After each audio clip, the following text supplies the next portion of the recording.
Hello, students, how are you? I hope that all of you are safe at home and enjoying studies from home. This is Saurabh Kumar, Director Academics Vidya Mandir Classes Limited. बहुत सारे बच्चों से बहुत दिनों से request आ रही है KVPY के बारे में। तो पहले तो हम एक ये वीडियो रिकॉर्ड कर रहे हैं जो KVPY के बारे में आपको पूरी जानकारी देगा from zero to whatever it is, right. इसके बाद we will take multiple steps to enhance your preparation towards KVPY, including a talk show with the toppers, and then we will start mentoring you for KVPY. ठीक है, चलिए तो बात को शुरू करते हैं। तो सारी बातें KVPY के बारे में शुरू से लेके अंत तक मैं इस छोटे से वीडियो में आपको बताने की कोशिश करूंगा, और मुझे लगता है कि मैं शायद आपके सारे डाउट्स KVPY को लेके क्लियर कर पाऊं। तो सबसे पहली बात कि KVPY क्या है, कौन चलाता है, कैसे शुरू होता है, क्या क्या चीज़ें हैं। तो KVPY की फुल फॉर्म है किशोर वैज्ञानिक प्रोत्साहन योजना। कौन कराता है KVPY का पेपर? KVPY का पेपर कराता है इंडिया का सबसे प्रेस्टिजियस इंस्टीट्यूट IISc बैंगलोर, यानी Indian institute of science Bangalore. ठीक है, किसके देख रेख में होता है? देख रेख में होता है ministry of science and technology या department of science and technology, जो इसके लिए फंड्स देता है, जो इसके लिए स्कॉलरशिप्स देता है, या जो इसके लिए स्टाइपेंड देता है। ठीक है, तो ये मोटी मोटी बात है कि कौन कराता है भाई। तो पेपर कंडक्ट कराता है IISc बैंगलोर, और बॉडी कौन है पीछे इसको प्रमोट करने के लिए? बॉडी है department of science and technology. ठीक है, अब आगे बात करते हैं कि कौन दे सकता है, पेपर का पैटर्न कैसा होता है, क्या क्या चीज़ें आती हैं, क्या हमें करना है, क्या क्या चीज़ें हम ऐसी करें कि हमारा KVPY में सिलेक्शन हो जाए। क्योंकि नाम सुना होता है बच्चों ने, बहुत सारे बच्चों को शायद नहीं पता होता है कि KVPY में एग्जैक्टली क्या होता है। सबसे पहली बात एलिजिबिलिटी की बात करते हैं। कौन एलिजिबल है? कोई भी बच्चा जो इंडिया में पैदा हुआ है वो इस एग्ज़ाम को देने के लिए एलिजिबल है, मतलब all Indian nationals are eligible. पहली बात तो ये है कि इसमें कोई भी फॉरेन नेशनल इस एग्जाम को नहीं दे सकता है। ठीक है, फिर इसमें दो तरीके के या तीन तरीके के आप कह सकते हैं एग्जाम होते हैं। एक को हम स्ट्रीम SA कहते हैं। ये ऐसे स्ट्रीम वो बच्चे दे सकते हैं जो करंटली अभी इस समय क्लास 11th में है। ठीक है, ऐसे स्ट्रीम को कौन देगा? जो इस समय क्लास 11th में है। ठीक है, KVPY का एग्जाम जो होता है हमेशा नवंबर के फर्स्ट संडे को होता है। KVPY का एग्जाम हमेशा नवंबर के फर्स्ट संडे को होता है। तो अब इस बार देखते हैं कि होता है या नहीं होता है। अभी तो मैं कुछ नहीं कह सकता इस समय जुलाई एंड चल रहा है। नवंबर के फर्स्ट संडे को एग्जाम शेड्यूल्ड है। ठीक है, सितंबर तक फॉर्म आते हैं, अगस्त सितंबर में इसकी फॉर्मेलिटीज होती हैं जो हैं। तो लेट अस वेट टिल अगस्त और सितंबर, जैसे ही आएगा हम आपको नोटिफाई करेंगे कि फॉर्म्स आ गए। तो चलते वापस आते हैं कि ऐसे एग्जाम जो है वो कौन दे सकता है? जो 11th क्लास में है। दूसरा एग्जाम जो है जिसको हम SX कहते हैं, SX बच्चे वो दे सकते हैं जो इस समय क्लास 12th में है। ठीक है, जो इस समय क्लास 12th में आ चुके हैं और जो अपना बोर्ड 2021 में देंगे, वो बच्चे SX स्ट्रीम का एग्जाम दे सकते हैं। SX और SB का पेपर एक ही होता है, बट SB स्ट्रीम उन बच्चों के लिए हैं जो इस समय ग्रेजुएशन फर्स्ट ईयर में है।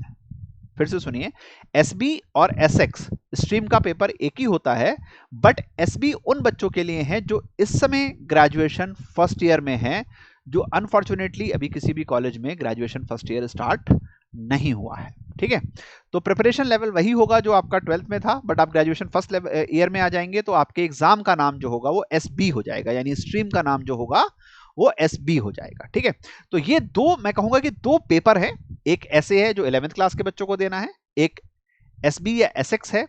दूसरा पेपर जो है जो 12th के बच्चे दे सकते हैं या ग्रेजुएशन फर्स्ट ईयर के बच्चे दे सकते हैं। ठीक है, तो ये हो गई बात किसके लिए कि कितने तरीके के पेपर हैं। तो सिर्फ दो तरीके के पेपर हैं, ऐसे और SB SX का पेपर एक ही है, नाम अलग अलग है, SB और SX। ठीक है, चलिए और आगे बात करते हैं कैसे सिलेक्शन होता है KVPY में। KVPY सिलेक्शन जो है 2 स्टेज प्रोसेस है। फर्स्ट स्टेज जो है वो एक रिटन टेस्ट है जिसको हम एप्टीट्यूड टेस्ट कहते हैं, और सेकेंड स्टेज जो है वो इंटरव्यू है। ठीक है, तो फर्स्ट स्टेज जो है वो एप्टीट्यूड टेस्ट है यानी एक रिटन टेस्ट है जो नवंबर के फर्स्ट संडे को होगा, और सेकंड स्टेज जो है वो इंटरव्यू है जो नॉर्मली जो है जनवरी फरवरी के दौरान होती है। ठीक है, तो ये दो स्टेज हैं जिनको पास करके आप KVPY स्कॉलर बन सकते हैं। चलिए आगे बात की जाए।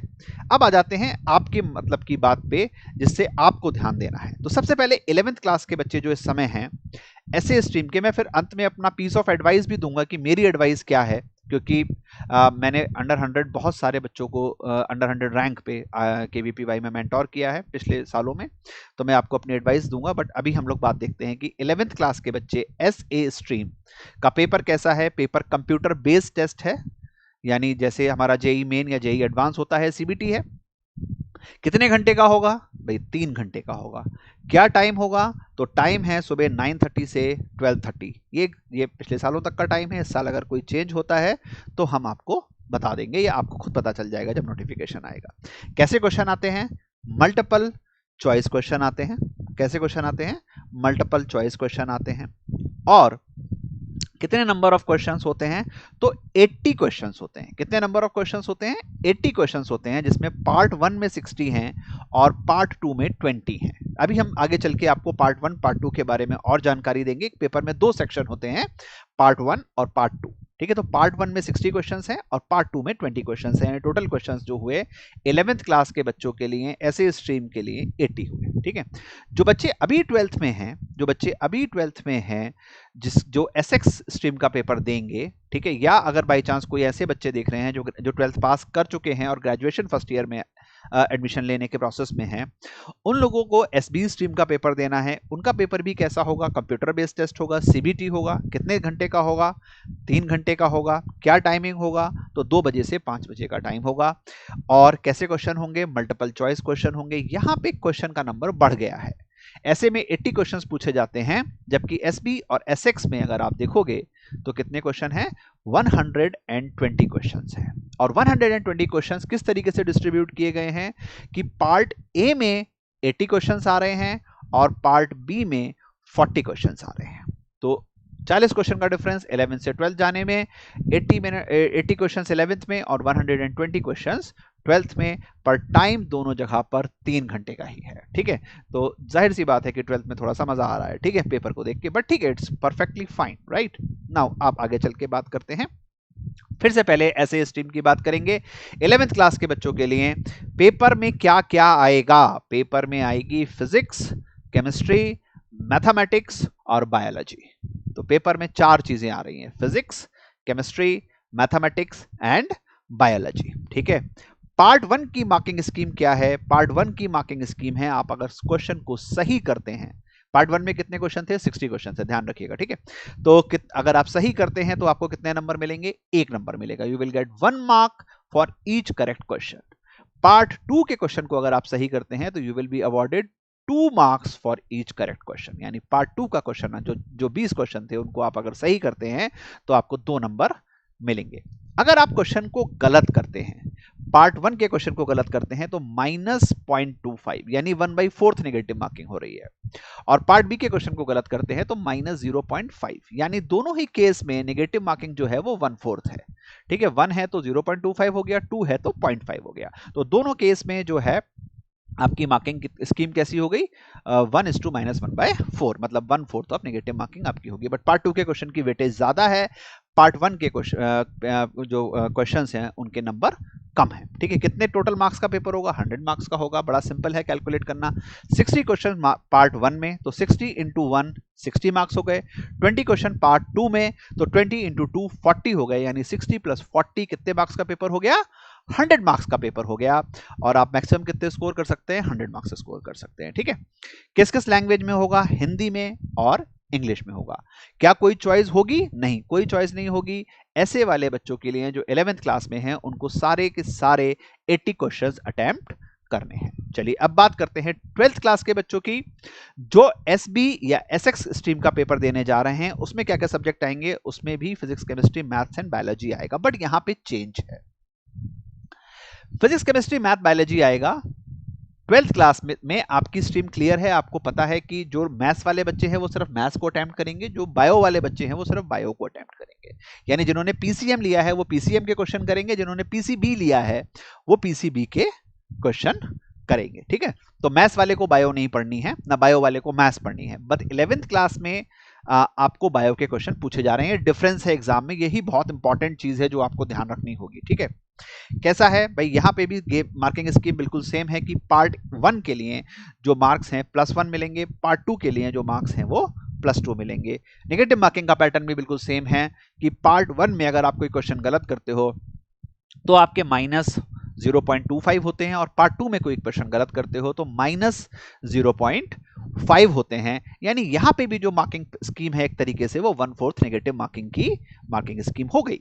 यहां पे कितने बेटा मार्क्स का है, तो 160 मार्क्स का है। तो आपको पता है कि यहाँ पे क्वेश्चंस जो हैं वो ज्यादा हैं, तो इसलिए जो पेपर है वो कैसा होगा, वो ज्यादा मार्क्स का। वो कैसे कैसे थे, यहाँ पे 80 क्वेश्चन 1 मार्कर थे तो 80 × 1 इज 80, और 40 क्वेश्चन 2 मार्कर थे तो 40 × 2 is 80, therefore 80 + 80 is equal to 160।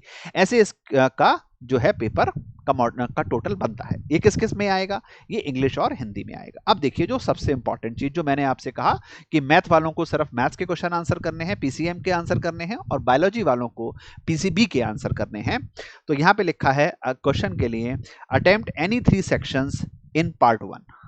Part 1 में आपको सिर्फ 3 सेक्शन करने हैं, यानी जिन्होंने मैथ्स ली है वो फिजिक्स, केमिस्ट्री और मैथ के क्वेश्चन आंसर करेंगे, और जिन लोगों ने बायोलॉजी ली है वो लोग फिजिक्स, केमिस्ट्री और बायोलॉजी के क्वेश्चन आंसर करेंगे। यानी 3 सेक्शंस हो गए। ठीक है, तो यानी मैथ वाले को बायोलॉजी नहीं करनी है और बायोलॉजी वाले को मैथ नहीं करनी है। किसमें, क्लास 12th में या ग्रेजुएशन फर्स्ट ईयर में, जिसको हम एसबी और एसएक्स कह रहे हैं। बट 11th में सारे बच्चों को बायोलॉजी करनी है, ये बात ध्यान रखिए। ठीक है, और पार्ट 2 के लिए क्या कह रहा है कि एनी 2 सेक्शंस इन पार्ट 2। अब पार्ट 2 में आपके पास चॉइस है, आप चाहे फिजिक्स केमिस्ट्री करें, चाहे फिजिक्स मैथ्स करें, चाहे केमिस्ट्री मैथ्स करें, चाहे फिजिक्स बायोलॉजी करें, चाहे केमिस्ट्री बायोलॉजी करें। आपके पास इच्छा है कि आप कौन से 2 सेक्शन में से 2 सेक्शन जो है पार्ट 2 में करना चाहते हैं। तो ये काफी ग्रेट चॉइस है जो आप लोग देख सकते हैं। मेरी पीस ऑफ एडवाइस ये है, मेरे कोई मतलब इट इज जस्ट एडवाइस, अगर मानना चाहते हैं तो ठीक है, नहीं मानना चाहते हैं कोई बात नहीं है।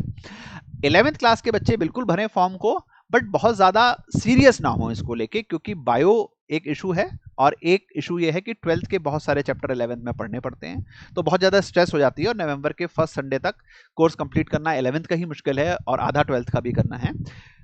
तो इसलिए 11th के बच्चों को हम ज़्यादा फोर्स नहीं करते हैं कि आप ऐसे स्ट्रीम का पेपर दो, बट हाँ जो बच्चे तेज़ हैं और कर सकते हैं, जिनके मन में इच्छा है वो बिल्कुल करें, है ना, उनके लिए कोई मनाही नहीं है। हम आपके साथ 24/7 अवेलेबल हैं आपको सपोर्ट करने के लिए।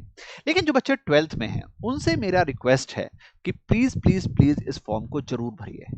इससे क्या होगा कि आप नवंबर फर्स्ट संडे तक अपना कोर्स कंप्लीट करके रिवाइज करोगे, और जिससे आपको जनवरी का पेपर अगर होता है जेईई मेंस का या फेब में होता है, जो भी होता है, नोबडी नोज राइट नाउ, आपको बहुत मदद मिलेगी क्योंकि आपका रिवीजन हो जाएगा, है ना।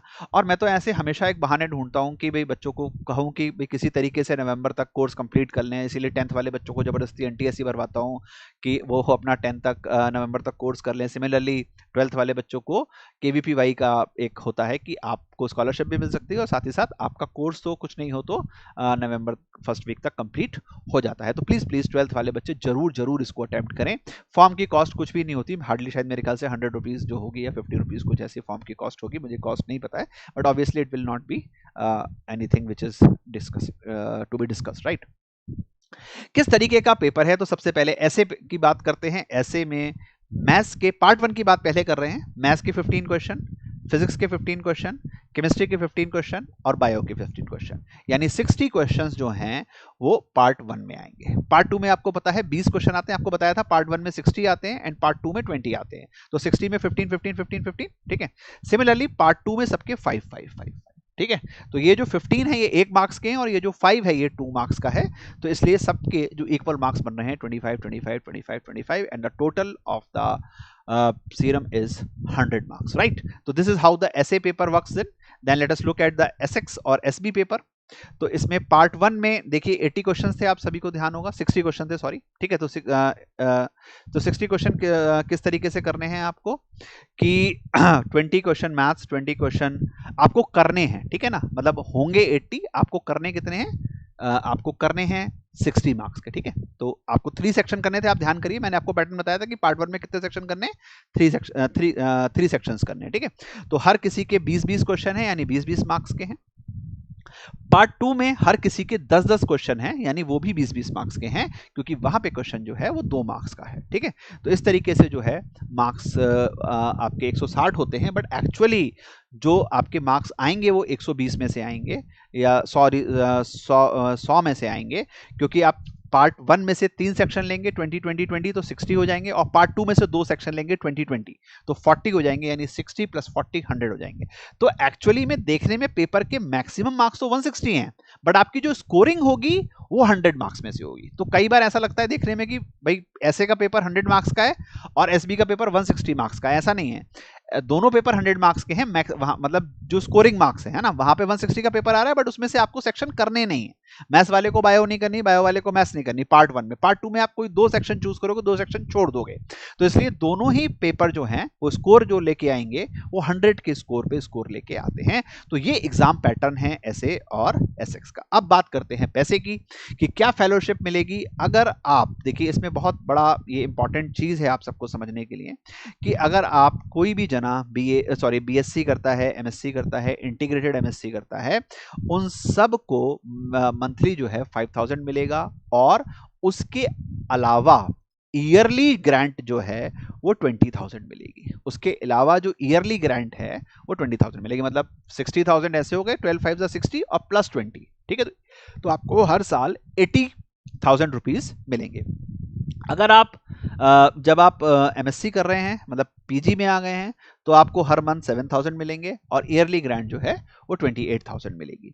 तो ये इस तरीके से है। तो बहुत सारे बच्चे ऐसे हैं जो आईआईटी के अंदर, जैसे आप सोचो कि आप लोग आईआईटी की तैयारी कर रहे हो, मान लो, ठीक है, तो आपको मिलेगा या नहीं मिलेगा? तो मिलेगा भाई। अगर आप इंटीग्रेटेड एमएससी करोगे तो मिलेगा, इंटीग्रेटेड एमएससी नहीं करोगे, बीटेक करोगे तो नहीं मिलेगा।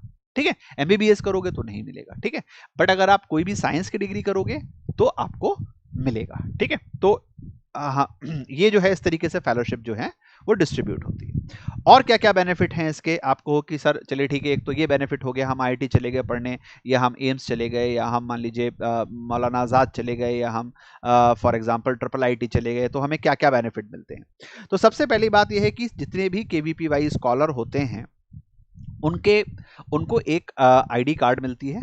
ठीक है, जो केवीपीवाई स्कॉलर की आईडी कार्ड होती है, जिसके थ्रू वो सारी सेंट्रल यूनिवर्सिटीज, जितनी भी अच्छी यूनिवर्सिटीज हैं, उनकी लाइब्रेरी, उनके रिसर्च पेपर के थ्रू वो जा सकते हैं। कुछ कॉलेजेस डायरेक्ट एडमिशन भी लेते हैं केवीपीवाई के थ्रू, वो भी एक बेनिफिट है जो आप देख सकते हैं। ठीक है, और हम लोग बात करते हैं कि और आप क्या क्या कर सकते हैं। तो कुछ कहते हैं समर प्रोग्राम। जैसे आप सपोज करिए कि आपने आईआईटी में या एम्स में या कहीं पर भी एडमिशन ले लिया, या ट्रिपल आईटी में ले लिया, एनआईटी में ले लिया, सीएफटीआई में ले लिया, किसी में भी ले लिया, और गर्मी की छुट्टी में आप खाली हैं, आपके पास केवीपीवाई स्कॉलर का कार्ड है।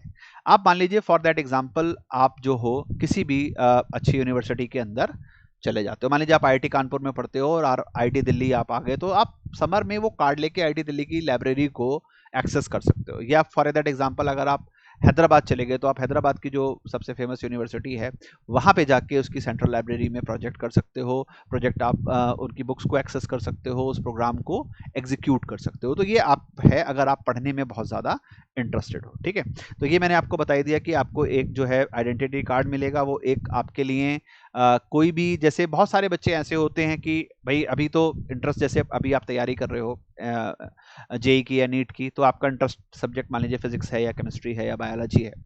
फिर आप जब छुट्टी में हैं तो आप एनपीएल, एनसीएल, जो national physics laboratory, national chemistry laboratory है, इन सब के अंदर भी आप एक्सेस कर सकते हो उस आइडेंटिटी कार्ड के थ्रू। तो एक बहुत बड़ी चीज होती है कि आप भाई एक इलीट फीलिंग जो आ सकती है वो आपके अंदर आ सकती है, कि अगर आप टेक्नोलॉजी में कर रहे हैं या मेडिकल में कोर्सेज कर रहे हैं तो आपको थोड़ा सा उसमें बेनिफिट मिल जाएगा। ठीक है, इसके अलावा एडमिशन बेनिफिट कहाँ मिलते हैं, तो देखिए आईआईएससी बेंगलोर तो बिल्कुल देता ही देता है आपको बेनिफिट, अगर आप आईआईएससी बेंगलोर में पढ़ना चाहते हैं। इसके अलावा जो जेई एडवांस की मेरिट लिस्ट के थ्रू जो कॉलेज हैं, इंडियन इंस्टीट्यूट आईएसईआर जिसे वो कहते हैं, साइंस एंड एजुकेशन रिसर्च, उनमें भी एडमिशंस में इससे आपको डायरेक्ट बेनिफिट मिलता है।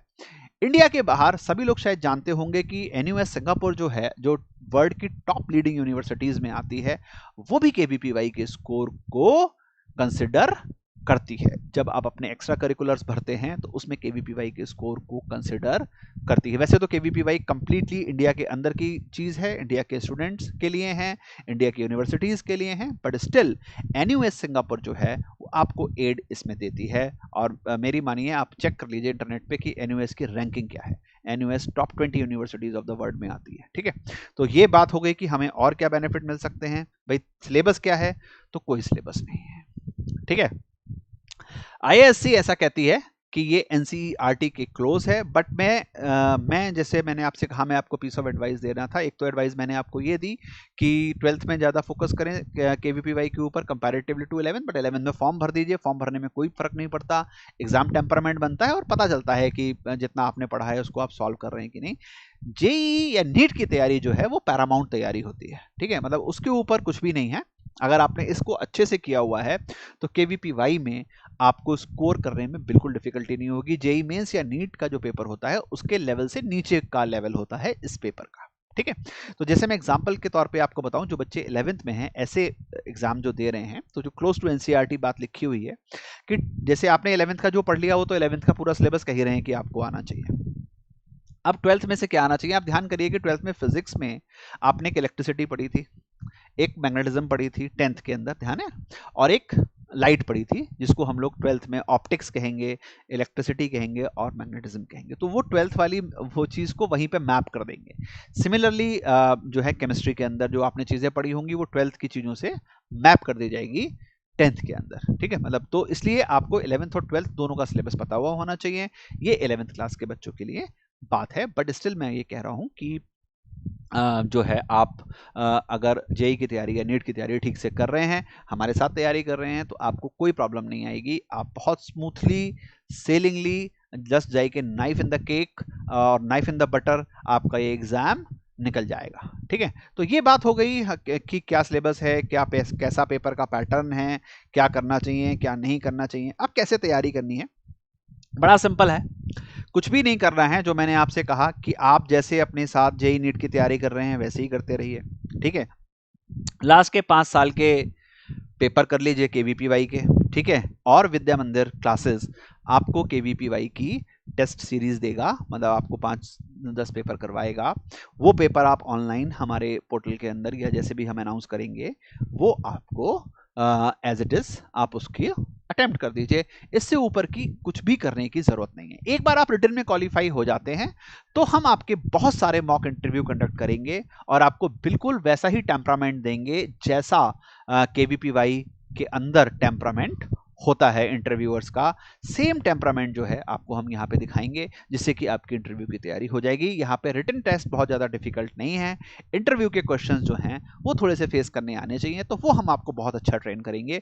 उसके अंदर हमारी टीम बहुत अच्छे से एक्सपर्टाइज है इस चीज़ के अंदर कि किस तरीके के क्वेश्चंस पूछे जाते हैं, कैसे क्वेश्चंस पूछे जाते हैं, क्या क्या चीज़ें होनी चाहिए, डूज एंड डोंट्स। तो that we will be giving it to you, तो don't worry about that. You put your all energy in clearing the written, we will make sure that your interview gets cleared, right? और जो विद्या मंदिर के student हैं उन सभी को ये बुकलेट मिल जाएगी जो केवीपीवाई के एग्जाम की तैयारी में आपको हेल्प करेगी। ठीक है, तो यही मेरा संदेश था, यही मेरा मैसेज था केवीपीवाई के एग्जाम को लेके, जिसमें मैंने आपको जो है बताया कि किस तरीके से आप लोग जो हैं वो क्या कर सकते हैं, वो अपनी तैयारी कर सकते हैं, कैसा पेपर का पैटर्न होगा, कौन कंडक्ट कराता है, कितने क्वेश्चन आएंगे, क्या एडवाइस है, क्या डूज हैं, है ना। तो ये सारी बातें आप ध्यान रखिए और अपनी केवीपीवाई की तैयारी को शुरू कर दीजिए जल्दी से जल्दी। और यही मान के शुरू करिए कि नवंबर के फर्स्ट संडे को ये एग्जाम हो जाएगा।